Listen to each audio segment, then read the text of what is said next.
বাগদার ঘটনা রাখবো আপনাদের সামনে, যেখানে নিজের বাবা মৃত, বাবার নামের অন্য ব্যক্তিকে বাবা দেখিয়ে ভোটার কার্ড তৈরি করা হয়েছে এমনই অভিযোগ। এনুমারেশন ফর্ম জমা দেওয়ার অভিযোগ উঠছে বাগদার 3 ভাইয়ের বিরুদ্ধে। ইয়ারোর কাছে এনে লিখিত অভিযোগও দায়ের হয়েছে। সাজানো বাবার বাগদার হেলেঞ্চা পঞ্চায়েতের মণ্ডপঘাটার 127 নম্বর প্লটে তোলপাড় পড়ে গিয়েছে। মণ্ডপঘাটার 3 ভাইয়ের বাবা হচ্ছে হরষিত বিশ্বাস, যিনি মৃত।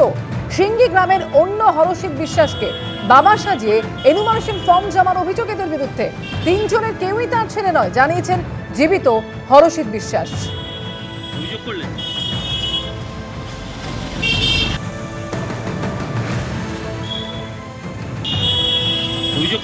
যে ঘটনা সামনে আসছে বাগদায়, যেখানে এই নিয়ে লিখিত অভিযোগও দায়ের করা হয়েছে ইয়ারোর কাছে, যেখানে অভিযোগ যে 3 ভাই তারা এনুমারেশন ফর্ম জমা দিয়েছেন তার বাবার নামের অন্য ব্যক্তিকে বাবা দেখিয়ে ভোটার কার্ড তৈরির অভিযোগ রয়েছে তাদের বিরুদ্ধে।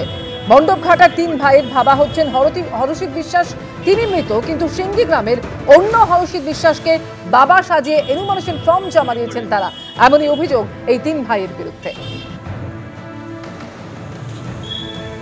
এসআইআর আবহে এনিউমারেশন পর্ব চলাকালীন এইভাবে জেলায় জেলায় বিভিন্ন জায়গা থেকে ভুয়ো পরিচয়পত্র তৈরি করে ভোটার তালিকায় নাম তোলার অভিযোগ বারবার সামনে আসছে, আর এই নিয়ে সরব হয়েছেন বিরোধী দলনেতা শুভেন্দু অধিকারী।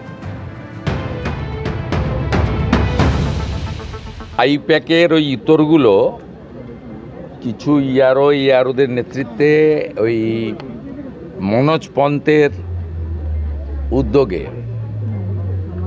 25-30 লক্ষ এই রকম বাংলাদেশি অনুপ্রবেশকারী মৃত ভোটারের নাম রেখে দিয়েছে। এই কারণেই ইলেকশন কমিশন সঠিকভাবে নিরপেক্ষ অবজারভার জোন ওয়াইজ এবং জেলা রাজ্যে দিয়েছে।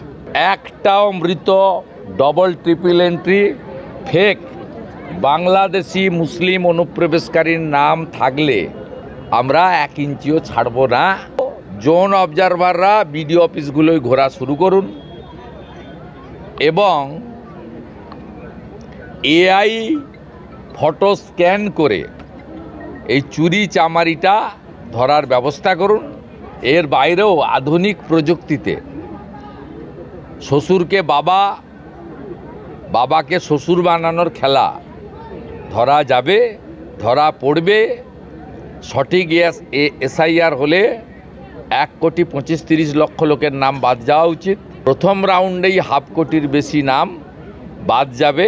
স্বরূপনগরের বাংলাদেশ সীমান্ত লাগোয়া গ্রামে আবার প্রতিবেশীকে বাবা বানিয়ে ভোটার তালিকায় নাম, এমনকি পাকাপাকিভাবে বসবাস করার অভিযোগ সামনে এসেছে। সমীরণ পাল আমাদের প্রতিনিধি সরাসরি আমাদের সঙ্গে রয়েছেন। সমীরণ, প্রথমত কি অভিযোগ এবং দ্বিতীয়ত এই যে বাংলাদেশি নাগরিকরা তারা কত বছর ধরে এভাবে বসবাস করছেন ভুয়ো ভোটার তালিকা নিয়ে? দেখো, যেটা আমরা পাচ্ছি, যেটা বিজেপির যেটা অভিযোগ, যে একেবারে ভারত বাংলাদেশ সীমান্তবর্তী স্বরূপনগর ব্লকের বিঠারি হাকিমপুর গ্রাম পঞ্চায়েত, তুমি জানো যে গত কয়েকদিন ধরে ভারত বাংলাদেশ সীমান্তবর্তী হাকিমপুর চেকপোস্ট দিয়ে প্রতিদিন শয়ে শয়ে বাংলাদেশি অনুপ্রবেশকারীরা বাংলাদেশে চলে যাচ্ছিল।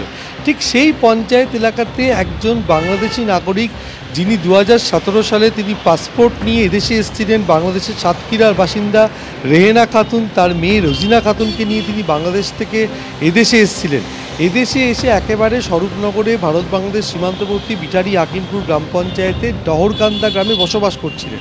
এই ডহরকান্দা গ্রামের 86 নম্বর বুথে তিনি ভোটার তালিকায় নাম তুলে ফেলেছেন। কীভাবে নাম তুলেছেন? এখানকারই বাসিন্দা এক ব্যক্তি আলতাফ সর্দারকে তার পিতা দেখিয়ে তিনি ভোটার তালিকায় নাম তুলেছেন।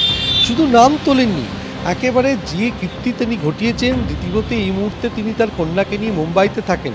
তিনি এখন এখানে বসবাস করছেন না, কিন্তু ভারতেই রয়েছেন, এবং সেখানে তিনি ভোটার তালিকায় নাম তোলার পর তিনি এই স্বরূপনগরে জমি কিনেছেন। জমি কেনার পর সেই জমি দানপত্র করেছেন তার কন্যাকে।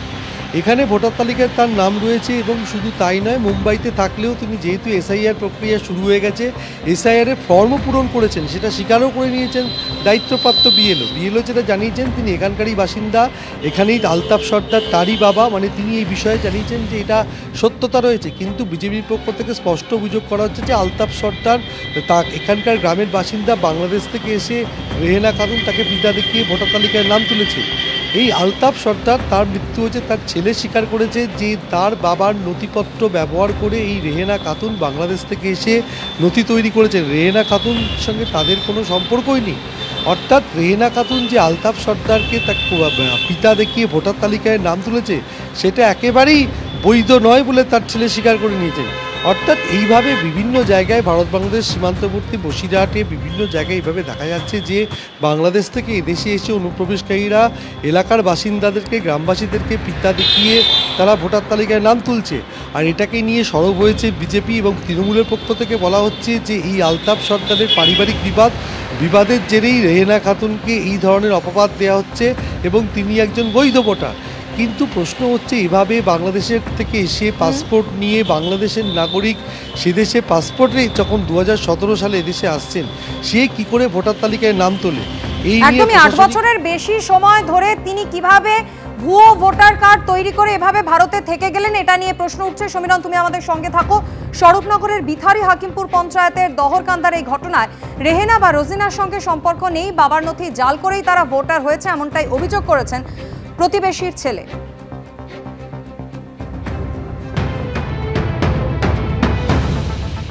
রেহেনা খাতুনকে আপনি চেনেন?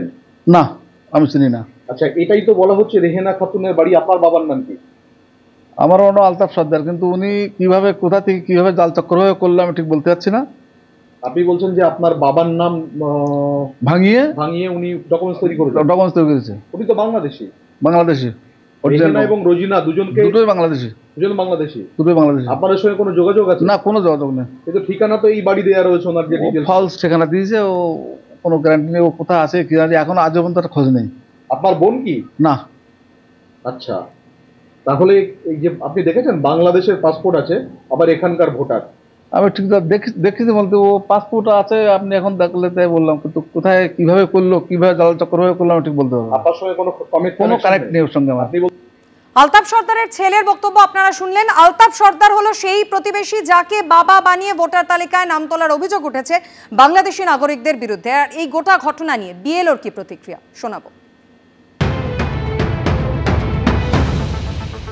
দেখুন, উনি আমার কাছে এসেছিলেন, ফর্মটা নিজে লিখে জমা দিয়েছে, এটা আমি নিয়েছি। উনি যে বাংলাদেশে পাসপোর্ট আছে কি না আছে সেটা তো আমি জানি না। আমি যতদূর জানি ওটা দহরকান্দা আলতাফ সর্দারের মেয়ে, জন্মসূত্রে এখানে, ও এখানকার স্কুলেও পড়েছে, এটা আমি জানি। মাঝে দেখেছিলাম এই স্বরূপদা একটা ঘর ভাড়া করে ছিল ওনার বাবার ভিটিতে, মানে বাবার বাড়িতে জমিতে, এই বাবার ভিটিতে ভিট করেছেন ঘর বাড়ি করার জন্য, এখনও ঘর বাড়ি করে ওঠেনি, এটা আমি দেখেছি। ইদানিং আর দেখছি না, শুনলাম বোম্বে না কোথায় গিয়েছে। আর স্বরূপনগরের এই ঘটনাকে কেন্দ্র করে শাসক বিরোধী তরজা একেবারে চরমে। সম্পূর্ণ মিথ্যে কথা, এই কথার কোনো ভিত্তি নেই। তার কারণ হলো এই রেহেনা খাতুন, এই যে এখানে অনুপ্রবেশ ঘটেছে, এই যে পাসপোর্ট, তাই পাসপোর্টে এসে সে আর যায়নি, বা এর দেখার বিষয় তো সেন্ট্রাল গভর্নমেন্টের, এটা দেখার বিষয় তো স্বরাষ্ট্র দপ্তরের।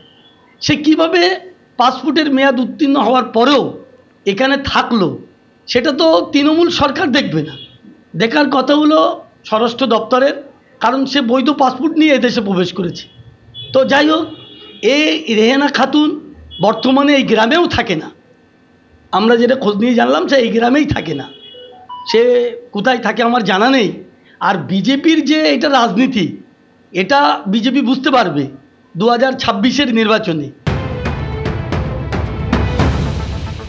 বাংলাদেশের পাসপোর্ট হোল্ডার, তো 2017 সাল থেকে 2022 সাল পর্যন্ত ওদের বাংলাদেশের পাসপোর্টের মেয়াদ ছিল।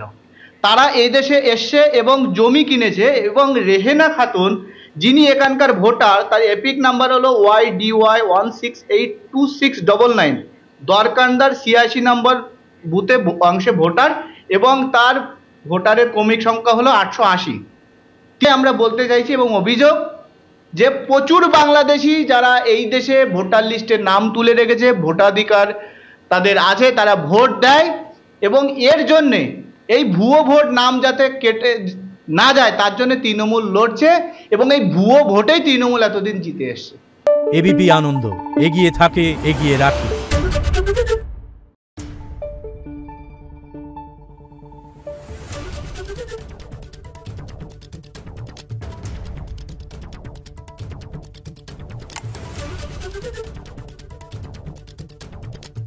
Thank you.